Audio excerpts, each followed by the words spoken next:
I Burayi kweri ni hatari. I Burayi ibintu ntibyoroshye. Mwabona ngo abantu bari gukorera amayero ngo ntibyoroshye. Tuba tuyakorera mu bihe bitoroshye mw'abantu mwe. Ndebera nawe. Azi imvura y'amabuye neza. I Burayi ibintu ntibyoroshye. Isi yose igahinduka umweru. Abandi namwe muri Afrika mukavuga atari kosaba abantu kuki bataduha ku mayero. Tuba twayakoreye twavunitse ariko tukaba burya nubona n'umuntu aguhaye n'icumi ry'amayero.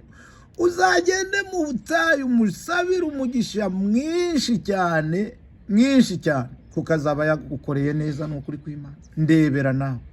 Ntibyoroshe. Rebe mu ndebe ubu tuba turi mu nzu ntabwo wajya hanze kuko ibintu byakazi.